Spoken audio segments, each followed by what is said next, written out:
In the last class we talk about the modification in the database. So let me summarize it. uh, Whenever you want to do any modification in the database, you can do it in the following ways. First, you can insert a record, so that is actually going to modify your relation and ultimately database आपका instance बदल जाएगा. Okay, so insertion से you can modify. So for doing insertion we need to use insertion command. So we have seen some insertion commands in previous class. Then second thing, you can modify the database in the way. Okay, मैं कर देता हूँ. Sorry for that.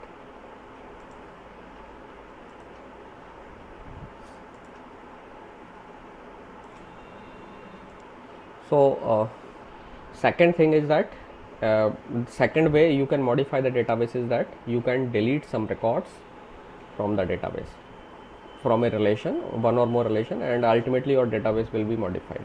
Okay, so deletion have some multiple ways. You can delete records without any condition, like this query says that delete from instructor. So in this way, if you execute this query, all records will be deleted from the table. Okay, so this is a kind of disastrous command. आपके एकदम पूरा record delete हो जाएंगे. Okay, so आपको इसे बहुत carefully use करना है. सम टाइम हो सकता है आप गलती से कंडीशन लगाना भूल गए, तो you may clear the table. ठीक है, you may and up with clear table. Okay, generally what we do, we generally delete records on the basis of certain condition. Okay, so in the delete clause we use where clause also. So in the delete command, in addition to the delete clause, we also use where clause. So you can say that this is the delete clause. So you are going to delete some data from instructor, and what is the condition, what records you are going to do to delete?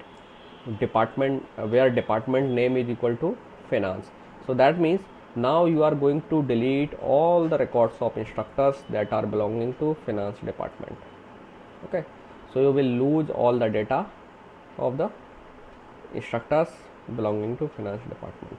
So this is simplest condition. You can have some more complex condition as well, like you may have condition like that, delete from instructor where department name is equal to finance, and let's say salary is greater than maybe 1 lakh. Okay, so in this way all the instructors whose salary is greater than 1 lakh will be deleted. You can also use a nested query or a sub query to delete certain records. For example, suppose in this query, if you suppose you want to delete all the instructors whose building is located in, whose department is located in Watson building. So how you will do that? Delete from instructor where department name, and you can use in clause for that. So in this query gives you the name of all the departments that are in Watson building. So if instructor's department lies within this set, those instructors records will be deleted. Okay, so in this way you can also delete.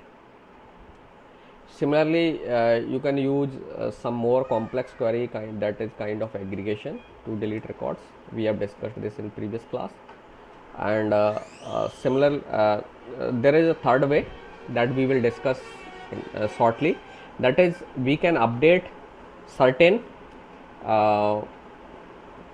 fields of a record or a set of records. So we can do this with the help of update command that we will discuss shortly. Okay, so insert command we also have discussed. So these are the ways that you can use to insert records into the table.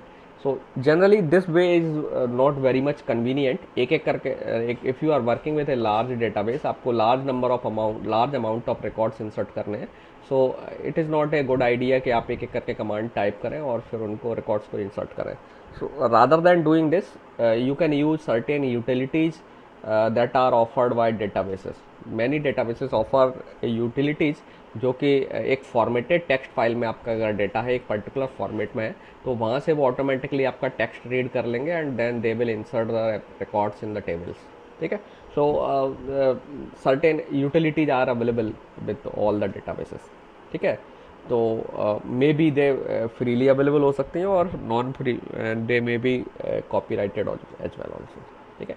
सो वो utilities से आपका database में bulk amount में insertion आसान हो जाता है। दूसरा एक way we have also seen, right all the commands in the text file, all the insert command in a text file. So advantage of this will be that you will also have a backup. तो जब भी अगर accidentally if you lose your data you can run that script. So for example आपको याद होगा हमने university relations को इसी तरीके से पॉपुलेट किया है। सो आप अगर एक्सपेरिमेंट करते हैं नाउ सपोज दैट डेटाबेस के साथ and you delete certain records and now you want that कि वो रिकॉर्ड्स आपके फिर से वापस आ जाएं, तो आप उसी स्क्रिप्ट को रन कर दीजिए। However that script will take time but you can recover your data from there. So this is another way to insert bulk amount of records. Now sometimes you may also insert records from in one table from other tables as well. So one example we have seen that जहाँ पे हमने एक professor नाम से table बनाई थी और उसमें इंस्ट्रक्टर से डेटा कॉपी किया था। So that is one thing. Now there are certain other things as well, certain examples or other as well, that for example suppose you want to make all the instructors student as well. So how you can do that? So what I am trying to say is that suppose all instructors need to you want that all instructors records need to be added into the student table. So now if you are copying data in bulk from one table to another table, you know that the tables should have same structure or kind of same form, same organization. Like you can see that student table and instructor tables are similar, quite similar. Instructor have ID, name, department name and salary, and on the other hand student table have ID, name, department name and credits. So 3 column matching है, चौथा column थोड़ा सा different है, एक में salary है एक में क्रेडिट है, बट दोनों में कॉलम्स में डेटा टाइप सेम है ना, वहाँ भी नंबर है यहाँ भी नंबर है। सो आप इस स्ट्रक्चर की सिमिलरिटी का फ़ायदा उठा सकते हैं एंड आप इंस्ट्रक्टर्स से सारे रिकॉर्ड्स जो ना स्टूडेंट में एक पर्टिकुलर कंडीशन में या पर्टिकुलर वे में इंसर्ट कर सकते हैं। हालांकि अगर आप सैलरी को इंस्ट्रक्टर टेबल में स्टूडेंट टेबल में क्रेडिट में एंटर कर देंगे तो it will not make sense, okay. But since this query requires your condition require that कि इंस्ट्रक्टर्स को आपको स्टूडेंट बना देना है, but their credit had to be assigned because when they will become student, so student require to have some credit, okay. So what we can do, we can set credit value 0 or some default value भी set कर सकते हैं। So see this query is interesting. What this query is doing, this query is inserting some records from the, actually all records from the instructors, and it is not inserting all the columns, it is just selecting ID, name and department name. So just focus on this query. What this query is doing, it is retrieving instructor's ID, instructor name, instructor department name and 0. So that means now from instructor, so ये 3 values आ रही हैं और चौथी value salary नहीं है available. तो for each record what we are doing, हम हर रिकॉर्ड में जो 3 वैल्यूज आ रही है तो चौथी वैल्यू के तौर पर 0 ऐड कर दे रहे हैं। So what this is doing, एक जगह एक बार फिक्स 0 लिखने से what is happening in each record. So आपको मालूम है इंस्ट्रक्टर टेबल में you have 50 records, so in each of the record you will have this value. So you can also see the output of this part. So let's copy this and paste it on MySQL.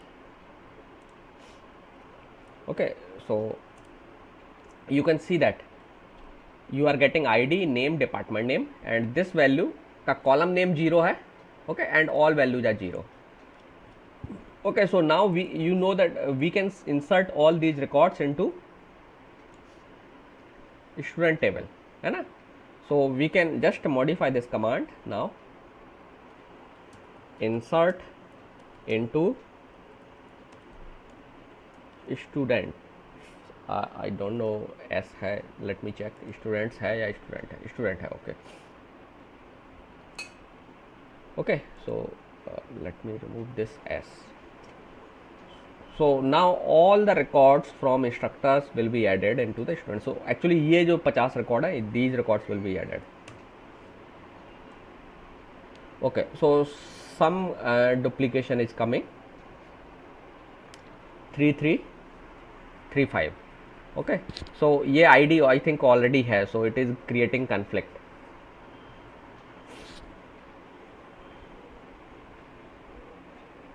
So what we can do, where maybe हो सकता है और IDs में conflict हो, not equal to 3335. ये देखते हैं, बहुत सारी IDs में conflict है, ठीक है. So actually this is because this is happening because of primary key. Okay, so now you have to ensure that कि कोई ID conflict ना करे.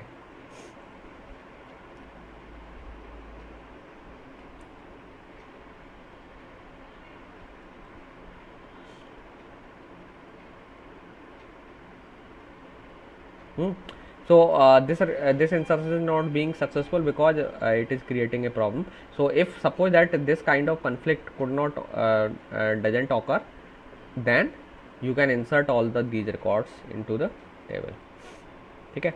So maybe हो सकता है इस ID के साथ साथ और इस ID के लिए भी conflict हो, या ये कर सकते हैं where ID, एक काम इसको हम कर सकते हैं not in, और अब इसमें ID लिस्ट कर दीजिए जो जो ID कन्फ्लिक्ट क्रिएट कर रही हैं. So we have known one more ID 4034 and let's see that कि अब कोई कन्फ्लिक्ट तो नहीं कर रही है ID. अगर कोई कन्फ्लिक्ट कर रही होगी तो फिर प्रॉब्लम होगी. So now let's add this one also. Okay, so I just wanted to demonstrate that this is also a way to create और to copy data from one table to another table. 96895 हो सकता है we will not be successful in this case also because this may also create. Okay, now no conflict. So we have added 47 more records into the student table, and now you can see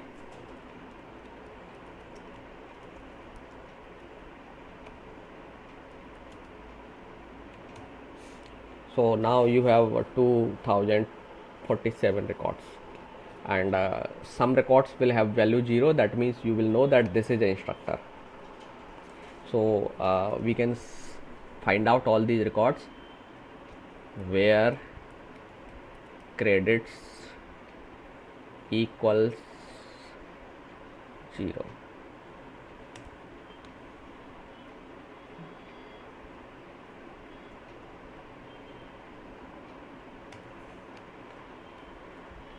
okay, credit है या total credit है, let me check.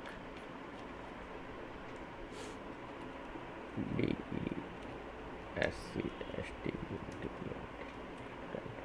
Okay, total credit है. So total underscore cred. Let's check. Okay, so now you can see that these are the 47 records that we inserted. So all these are actually instructors. So this is also a way to copy data from one table to another table. Now जब आप ये data copy कर रहे हो, then you also have to be careful. For example, suppose that you are using this kind of insertion. Insert into table 1, select star from table 1. So suppose that आपने table 1 का data table 1 में ही insert कर दिया somehow. सो अगर table 1 में कोई भी primary की कंस्ट्रेंट नहीं है तो it may be the case that कि ये क्वेरी स्टॉप ही नहीं करेगी, क्योंकि आप क्या कर रहे हैं कि इस टेबल 1 के सारा डेटा चूज कर रहे हैं, उसे दोबारा टेबल 1 में इंसर्ट कर रहे हैं. सो चूँकि एक बार इंसर्ट करने से आपके टेबल का डेटा फिर से मॉडिफाई हो गया. सो आपने पहले जो है पूरा डेटा कॉपी किया और इंसर्ट कर दिया उसी में, एंड देन आपका डेटा हैज़ बीन ग्रॉन. सारे रिकॉर्ड्स 2 टाइम्स आ गए हैं. अब आपने उन्हीं 2 टाइम्स रिकॉर्ड्स को फिर से इंसर्ट कर दिया, तो सारे रिकॉर्ड्स 4 टाइम हो जाएंगे, एंड दिस प्रोसेस में कंटिन्यू. ठीक है. So you have to be careful कि आप गलती से भी इस तरीके के गलती ना करें. ठीक है, दोनों जगह सेम टेबल नेम आप दे देंगे. हालांकि आपको एक टेबल का डेटा दोबारा से उसी टेबल में इंसर्ट करने की ज़रूरत नहीं पड़ती है. एंड ऑल्सो प्राइमरी की constraint will save you from this problem. ठीक है, तो प्राइमरी की कंस्ट्रेंट अगर टेबल पर लगा होगा तो आप इस तरीके से इंसर्शन नहीं कर पाएंगे. So this problem may arise, or this kind of mistake you might make. So you have to be careful while doing this kind of data copying from one table to another table. और क्योंकि आप गलती से हो सकता है कि दोबारा ही जो ना कट कॉपी पेस्ट कई बार हम करते हैं ना कमांड्स में, तो गलती से आप एक ही टेबल का डेटा उसी टेबल में दोबारा से इंसर्ट कर दो। ऐसा होगा नहीं, but sometimes. Okay, so now let's talk about modification of the database. So I told you that this is the third way to modify the database. So this way is used when we want to modify certain fields of a tuple. Okay, if you want to modify whole tuple, so आप insertion and deletion कर सकते हैं. But if you want to modify a piece of tuple, you need to use update command. So update command have following syntax. You have to write update table name and then set, and then the modification to the column. And if you want to modify records with certain condition, you can specify that condition. Remember, this portion that is I am highlighting is not compulsory, it is optional. Okay, so if you require that only certain records satisfying certain conditions need to be modified, then you need to provide a predicate in the where clause that will choose the desired records or target records. But if you want to modify all the records, you can left this condition. Okay, so let's talk about this example. What this example is saying: increase salary of instructors whose salary is over $1 lakh by 3%, and all other receive 5% raise. So suppose that university is giving a increment or salary raise to its instructors.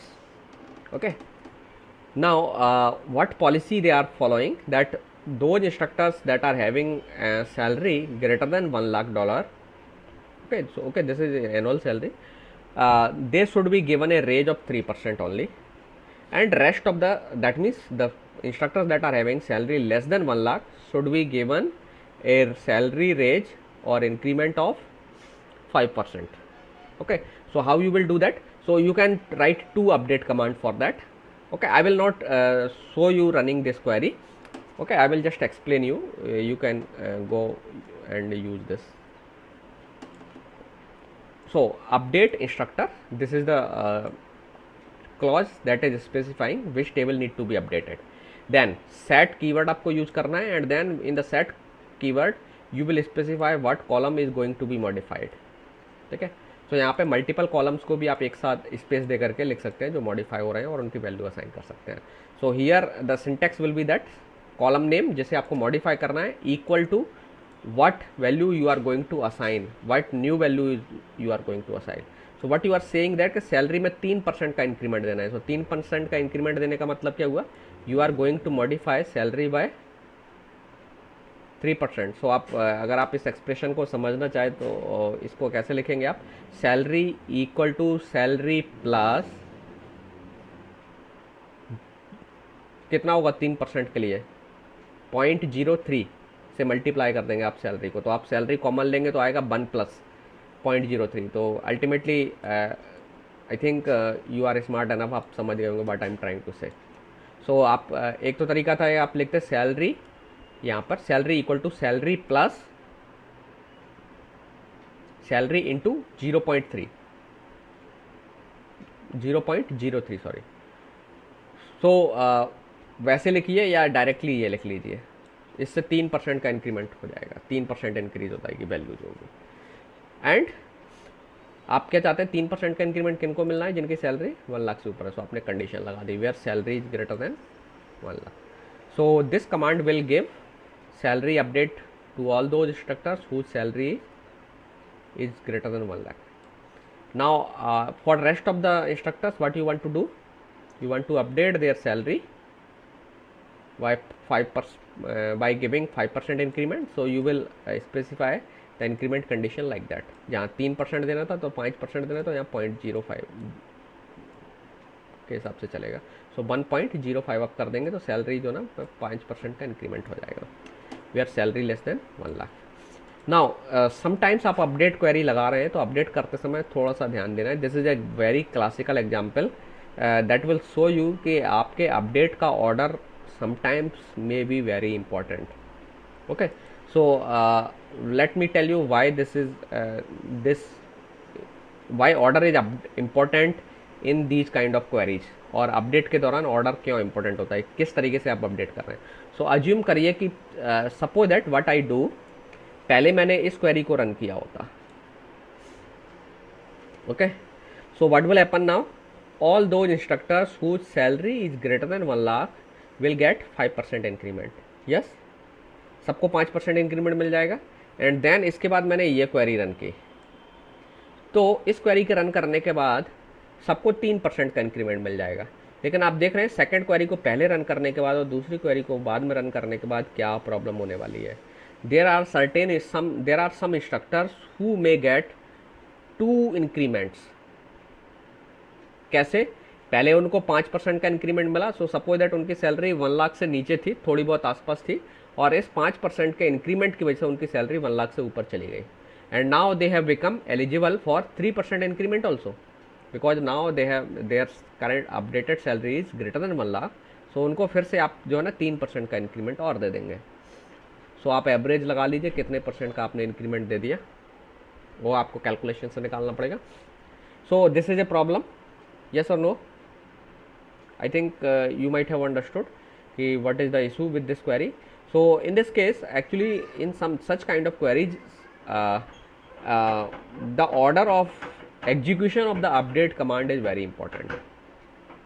Okay, so to deal with such kind of issues, generally what you do, you can use a case statement that is added in SQL standard later. So how we can resolve this problem?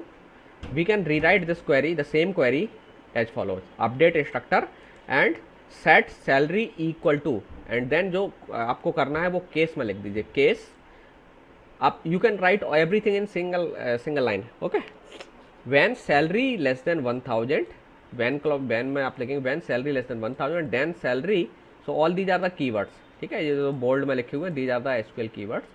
When salary less than 1 lakh, then salary into 1.5. So now you will assign the salary value this. So this value to this salary column when this condition matches. And अगर ये condition match नहीं होती, that means you will go into the else part and salary की value को आप इससे initialize कर देंगे, और that means you will assign a records salary in this using this value.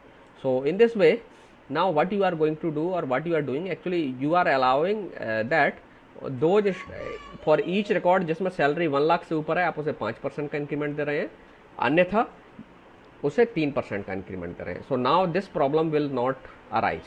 ठीक है, सो let me show you if I have executed this query or not.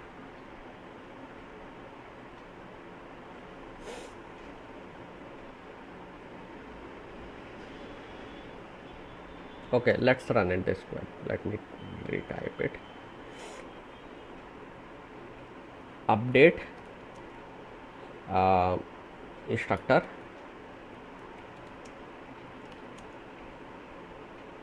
set salary equal to, now we need to write case. So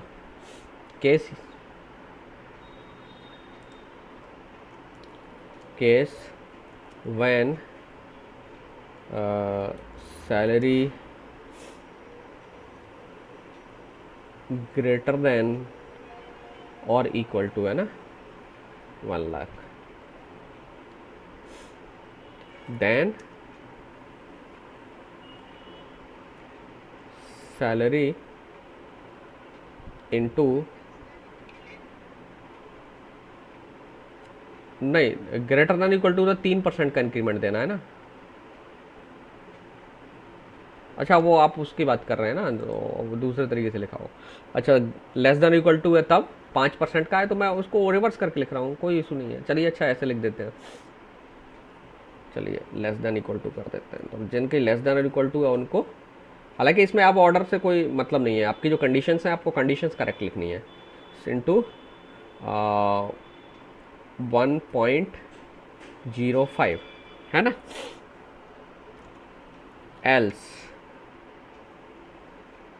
else क्या करना है, salary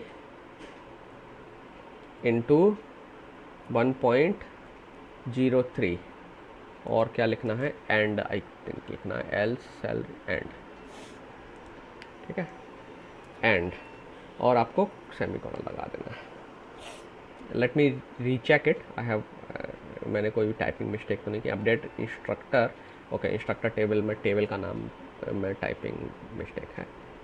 instructor set salary equal to case when salary less than 1 lakh, then salary into this one, okay, else salary this one. So let's run it. Okay, so now आप cross check करने का कोई तरीका नहीं है, आप पहले एक बार चेक कर लेते हैं and then, so now everything has we did not get any error message and we said that row matched 50, so that means 50 row have been changed. Okay, so this is how you can do update and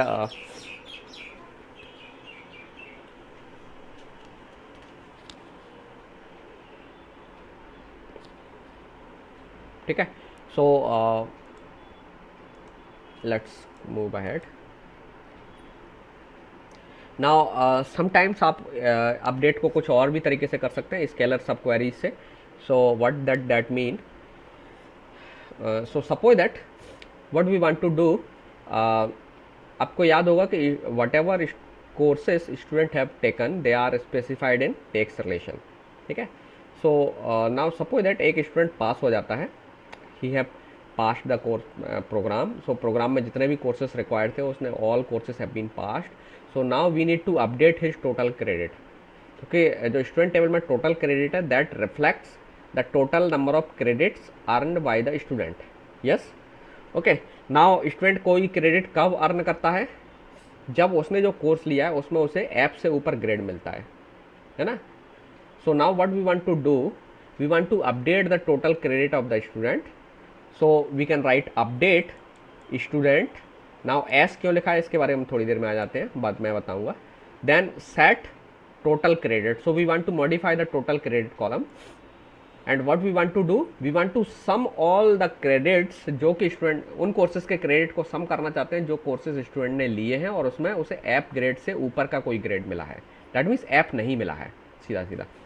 सो ये कैसे करेंगे हम, तो student को total credit मुझे sum करने हैं, so I will use aggregation select sum credits, ठीक है। So this clause will actually sum the credits of the students of a student from takes natural join course. तो आपको मालूम है कि स्टूडेंट जो है अगर कोई कोर्स ले रहा है तो उसकी इन्फॉर्मेशन टेक्स रिलेशन में होती है, वट एवर कोर्स ही और she have taken that information is there. Okay, so आपको टेक्स्ट रिलेशन में सारी इन्फॉर्मेशन मिल रही है और कोर्स की इन्फॉर्मेशन जो है इस रिलेशन में मिल रही है, क्योंकि कोर्स का कितना क्रेडिट है आपको उसमें मिलने वाला है कोर्स टेबल में, क्योंकि आपको टोटल क्रेडिट करना है ना। तो जो क्रेडिट कॉलम है ये वाला, this column is available in the course, actually course का। सो हमने क्या किया, पहले तो टेक्स और कोर्स का नेचुरल ज्वाइन कर लिया। सो इससे हमें क्या मिलेगा कि एक स्टूडेंट के सामने स्टूडेंट ने कौन कौन से कोर्स लिए हैं वो उसके सामने आ जाएंगे, नाम के साथ आ जाएंगे। So now we need to do, और साथ में उसमें क्रेडिट भी लिखा हुआ, so we just need to sum the credit. So हमने क्रेडिट का एग्रीगेशन कर लिया। सो स्टूडेंट ने जो जो कोर्सेज लिए हैं उनके क्रेडिट्स जोड़ लिए, लेकिन हमें सारे क्रेडिट नहीं जोड़ने हैं। So we need to make one more specific condition here कि we only do the sum of the credits where student have received more not equal to app grade. Okay, so where आप लिखेंगे s.id.text.id। so हम क्या कर रहे हैं, ये जो स्टूडेंट अंडर कंसिडरेशन है, क्योंकि आपका जो अपडेट रिकॉर्ड है वो एक एक करके अपडेट करता है। So that means now s will allow you to identify which record is being updated. Okay, so this variable s is known as correlation variable, sometimes it is called correlation variable. Okay, so हम student का जो current selected record है, because your update query will be applied on a record one by one, एक एक करके apply होती है, ठीक है। So as will help you to find out और to refer the current record और the current student whose values are being updated, whose credits are being updated. So now you are so this condition is very necessary. So current student के जो ID है उसको आप takes के ID के साथ मिला लेंगे. So that means जो current student consideration में उनके सारे टेक्स रेशन में से ID उठा लेंगे. दैट मीन्स हमने उसके सारे कोर्सेज पिक कर लिए. ठीक है. So this is the this condition is for that. ठीक है. एंड नाउ हमें उसी स्टूडेंट के लिए takes dot grade not F हो. ठीक है. तो हमने जो स्टूडेंट रिकॉर्ड्स चूज किए उसमें ग्रेड एफ ना हो. ठीक है. And takes dot grade is not null, और ग्रेड नल भी ना हो, क्योंकि अगर स्टूडेंट का ग्रेड नल है तो नल ऐड नहीं कर सकते हम. So we have to avoid the null also. So now what this is doing, this query is actually doing summation of all the courses credits that student have earned actually, जिसमें वो fail नहीं हुआ है. तो that means वो credit उसने earn किए हैं. So जो भी एक value, so now you will get a single scalar value there. ठीक है. That's why we are saying that updated with scalar subquery. So this subquery is actually a scalar subquery because it will gives a single answer. Okay. So that single value you are going to assign to the total credit. So you can run this query. So I have already executed this query, but I will execute again this for you.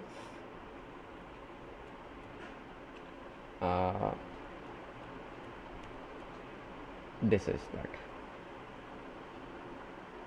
Else this one. ठीक है. सो रोज matched इतने 47 change हो गए. ठीक है. So all the total credits of the students have been updated. Okay.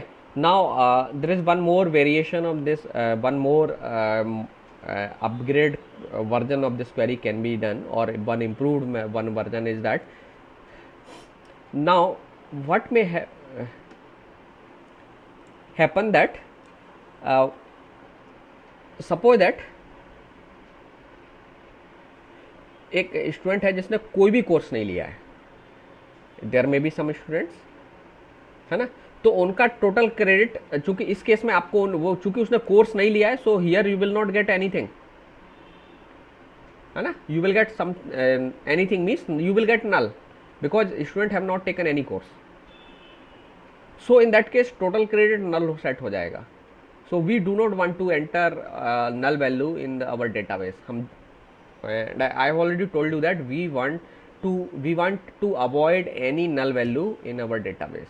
जब मजबूरी है तब अलग बात है, बट हम चाहते हैं कि null value ना आए. तो ऐसे केसेस में हम इसी स्टेटमेंट को इस तरीके से लिख सकते हैं. तो इसमें जो सम क्रेडिट वाला पोर्शन है इसको हटा करके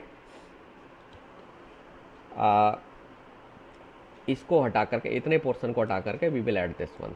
सो now what will happen, now जो क्रेडिट का सम है वो जो है ना उन्हीं when sum credit is not null then sum credits. So जब क्रेडिट जो है ना सम जो है ना नल नहीं आ रहा है तभी हमको क्रेडिट का सम करना है. अगर नल आ रहा है तो जीरो मानना है. इसका मतलब ये है. So if this query is giving some value then that's fine.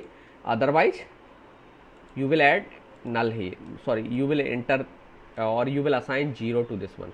तो आपको केवल ये जो पोर्शन है उसकी जगह पर ये वाला पोर्शन पूरा पेस्ट कर देना है. So now your query will behave in a better way. और अब ये क्या करेगी, नल वैल्यू नहीं एंटर कराएगी ऐसे स्टूडेंट्स के लिए जिन्होंने कोई भी कोर्स नहीं लिया है. So I have also executed this query for you. So let me show you this version. This is so what I have done there. You can see update student as set total credit equal to select, और जो some credit था वहाँ पर मैंने ये पूरा clause paste कर दिया है. Case when sum credit is not null then sum credits, जब नल नहीं है तब सम कर देना है. So that you will get some non null value else zero. अगरवाइज नल आ रहा है तो आपको उसे जीरो कंसिडर करना है. सो जैसे किसी स्टूडेंट ने कोई भी कोर्स नहीं लिया तो उसका क्रेडिट हम जीरो रखेंगे, नल नहीं रखना चाहते हैं. So that's why we have done this. And same query, the output will be almost same, बस सिर्फ डिफरेंस कितना आएगा कि जिन स्टूडेंट्स ने कोई कोर्स नहीं लिया था उनका क्रेडिट जीरो रहेगा, नॉट नल नहीं रहेगा, नल नहीं रहेगा. Okay.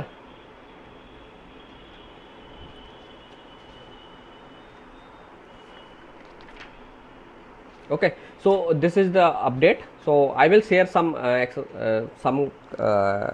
exercise for you so that you can experiment with these clause. Now the next topic that I am going to discuss with you is concept of views.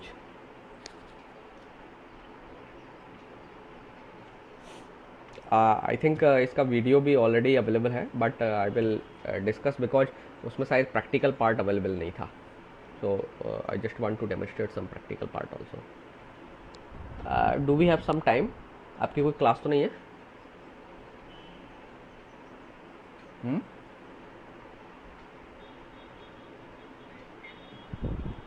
Okay, तो थोड़ा सा मैं view के बारे में बताना चाहता हूँ, then I will finish. So what is view? So actually we have studied that. So initial lecture में जो introductory lecture था उसमें मैंने आपको बताया था कि डेटाबेस का काम है सिक्योरिटी ऑफर करना. तो सिक्योरिटी ऑफर करने में जो मेन इंपॉर्टेंट कंपोनेंट है वो है access control. So access control का मतलब ये है कि you want to have control on the data and you want to decide solely that who can view what portion of your database or what data what person can see. तो उसके लिए आप authorisation करते हैं, साथ साथ जो complete आपका डेटा का रेगुलेशन करने के लिए who can access what, you also need to create different kind of views for the users. So what the meaning of view is that, meaning of view is, let me explain in simple words. View का मतलब है कि we want to create a snapshot of our database, snapshot of a database of our whole database. So we will not show whole database to the user, we will create a subset. So एक हम एक snapshot लेंगे that will contain the subset of the data. Okay, and then we will give access on that portion of the data to a specific set of users. And so for different set of users we will create different kind of snapshots of our database. So snapshot से मतलब ये है कि, और let me explain in simple words. So suppose that you want that there is a staff clerk in the university, and you want that he should only see the instructor's ID, name and department name, not his salary. So some academic staff is there. So एक academic section में clerk है and he is allowed to only access that instructor ID, name and salary. Sorry, name, instructor ID, name and department name, not salary. We do not want to show him the salary of the instructor. Okay. Now अब आपके सामने problem क्या है कि अगर आप normal table पर access दे देंगे यूजर को, तो he will be able to see all the 4 columns, but we do not want to see show him all the 4 columns, और उन चारों कॉलम्स पर वर्क करना नहीं देना चाहते. वी जस्ट वांट दैट कि यूजर को इन्हीं 3 कॉलम का एक्सेस मिले. तो एक सॉल्यूशन ये है कि हम एक और टेबल बना लें जिसमें वो 3 कॉलम्स रहे, इंस्ट्रक्टर टेबल की कॉपी बना लें, जिसमें एक नई टेबल बना लें और उसमें से 3 कॉलम्स कॉपी कर लें. There is one way. So now you will have the same data at 2 different places. That means you are introducing redundancy. So we do not want to do that. So the solution to this problem is view. So we will define a view for such cases. So now what is view actually? So view is not a actual table. It is actually a virtual table that will exist in your database. So user will get a feeling that I am working on a actual table, but actually he is not working on a actual table, he is working on a view that is a virtual table जो कि physically database में exist नहीं करती है. ठीक है. So I think now you might be surprising कि ऐसा कैसे हो सकता है कि वो एक टेबल डेटाबेस में है भी नहीं है तब भी यूजर को वो डेटा देखने को मिल रहा है. So let me tell you how we create the views, and then you will be able to understand what is the how this kind of virtual table is created or how this happens. So databases allow you to create a view. So let's see how we define a view. So this is the syntax to define a view. You just need to use a create view command. So you will write create view you will specify the name of the view. So we यहाँ पे है, जो भी नाम आप देना चाहें वो दे सकते हैं. These are the keyword. Create view, ये आपकी कमांड है जो व्यू क्रिएट करने के लिए आपको परमिशन देती है. जैसे आप टेबल क्रिएट करते हैं, you will also create a view है. एंड व्यू को आपने नाम दे दिया एज, एंड यहाँ पर आप एक एक्सप्रेशन प्रोवाइड करेंगे that will give you the data जिससे वो व्यू क्रिएट होगा. That means what kind of data your view will contain. Okay, so now when you will defines a view, this query actually will be saved in your database, and an entry will be created in your data dictionary that this is a view that exists into the database.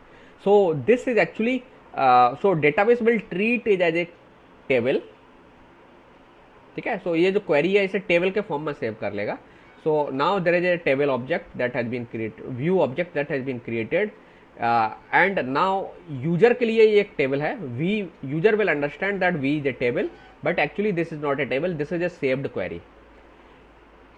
So whatever you can do with the table you can also do with that view.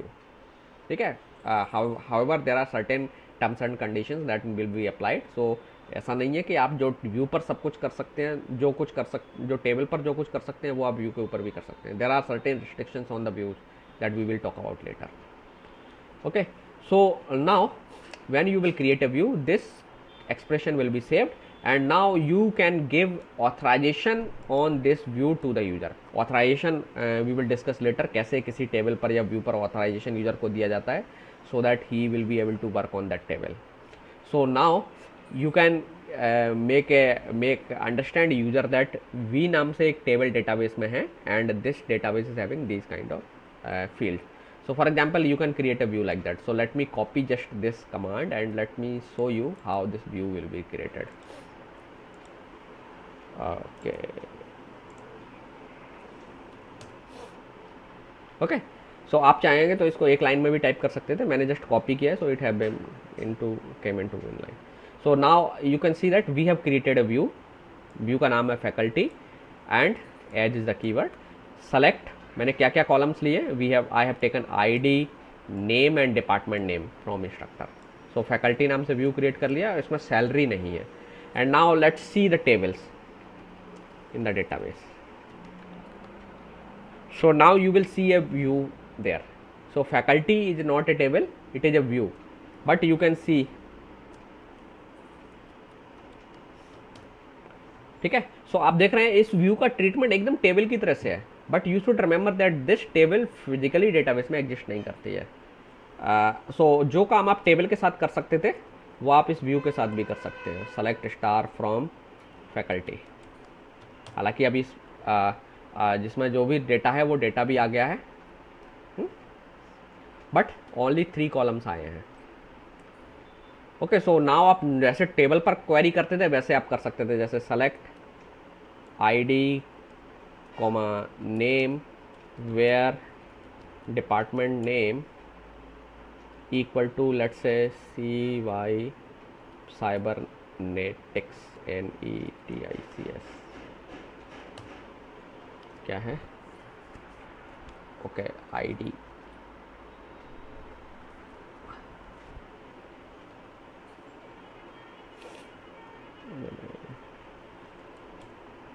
What is it saying?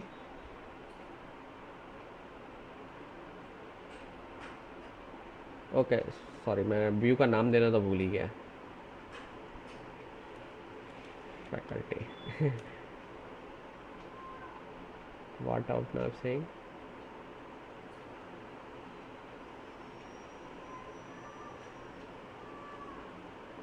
ये तो दिक्कत नहीं होनी चाहिए. Select ID, name from faculty where department name. ठीक है, मैंने command ठीक से नहीं लिखी थी. ठीक है, फ्रॉम भी छोड़ दिया था जल्दी में. So the idea is that you can work on view similar to table. So now user will get a impression that ये एक टेबल है जिस पर मुझे एक्सेस मिला हुआ है, but actually this table doesn't exist in our database physically. Okay, so what database does. So database actually इसको क्वेरी के फॉर्म में सेव कर लेता है, and whenever user access a view, so जैसे मैंने अभी इस व्यू को एक्सेस किया, so that query will be executed. कौन सी क्वेरी एग्जीक्यूट होगी? जो मैंने व्यू की डेफिनेशन में यूज की थी, this one, select ID name department name from instructor. And इस क्वेरी के आंसर पर आपको काम करने को दिया जा रहा है। So you are working on the result of a query, जिसे हम एक नाम से रेफर कर रहे हैं, and we call it this kind of object a view. So view is not a actual table, it is a physical table. But actually in some database, what database does, database जो ना इस तरीके की query को पहले से ही calculate करके भी रखते हैं। So actually view can be maintain in A two way. One है कि केवल एक क्वेरी के फॉर्म में सेव कर दीजिए व्यू को, and then whenever view a user refers to a view, just compute that query and get that result and allow the user to work on that result. ठीक है, this is one way. There is another way, already keep that query pre computed. So that means ये जो columns, ये जो table है, इस query को पहले ही एग्जीक्यूट करके एक टेबल बना लीजिए और इसके आउटपुट को एक टेबल के फॉर्म में डेटाबेस में मेंटेन करिए। So this kind of view is known as materialized view.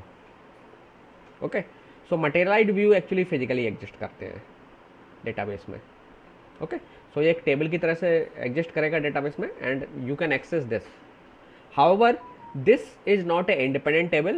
Whatever data this table is containing, that is coming from the instructor table.